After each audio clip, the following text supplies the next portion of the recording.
ખેડૂતની આવક ડબલ થઈ ગઈ, યુવાનોને 2 કરોડ દર વર્ષે રોજગારી મળે છે, નથી મળતી? તો હજુ આપણે બીજા 2047 સુધી આપવાની છે એમને તક. ત્યારે 2014 માં 2019 પર આવ્યા, 2019 ની ચૂંટણીમાં 2024 પર આવ્યા, હવે 2024 ની ચૂંટણી હતી ત્યારે 2047 પર લઈ ગયા. પરિવર્તન કરવા માટે હવે બધાએ જાગી જવાનું છે. મેં બધા જ વડીલો, યુવાનો, માતા બહેનો, પશુપાલકો, એસસી, એસટી, ઓબીસી, માઇનોરિટી જેટલા પણ લોકો અહીંયા ઉપસ્થિત છે, મને સાંભળે છે, એમને મારે નમ્ર વિનંતી છે. અમે નાના લોકો છે, અમને પોલીસ, એમની સરકાર, એમનો કલેક્ટર, એમના એસપી, એમના મંત્રી, એમના તંત્રી બધા અમને પણ ખૂબ ડરાવે છે, ધમકાવે છે, જેલોની વાતો થાય છે, ફલાણું કરીશું, ઢીકણું કરીશું. પણ જ્યાં સુધી તમારો બધાનો અમારા પર સહકાર છે, જ્યાં સુધી તમારા બધાના વડીલોના, માતા બહેનોના આશીર્વાદ છે, અમે એ લોકોથી ડરવાના નથી.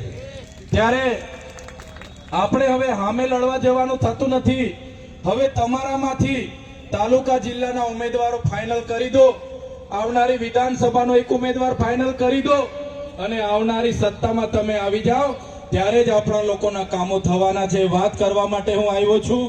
બધા જ લોકો આજે ઘણા લાંબા સમયથી આ મંચ પર ઉપસ્થિત હતા, અહીંયા બેઠા છો, ત્યારે તમામ લોકોનો, આજુબાજુ ગામોમાંથી પધારેલા મારા વડીલો, મારી માતા સમાન મારી માળીઓ, મારી બહેનો, મારા ભાઈઓ, મારા મિત્રો, મારા ભૂલકાઓ, મીડિયાના તમામ સાથીઓ, પોલીસ અધિકારીઓ, પોલીસ કર્મચારીઓ, બધા જ લોકોનો જેમણે અમને ગ્રાઉન્ડ આપ્યું છે એ ભાઈનો પણ, અને જેટલા પણ લોકો મને સાંભળે છે બધા જ લોકોનો હું ખૂબ ખૂબ આભાર માનીને છેલ્લે હું એક નારો બોલાવીશ.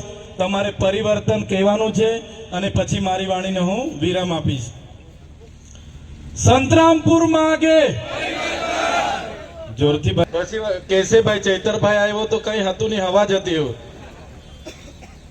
સંતરામપુર માં આગે, કડાણા માં આગે, સુખસર માં આગે, સુખસર માં આગે, જાલોદ માં આગે, દાહોદ માં આગે. પરિવર્તન, પરિવર્તન, પરિવર્તન. ધન્યવાદ. જય આદિવાસી, જય જોહાર.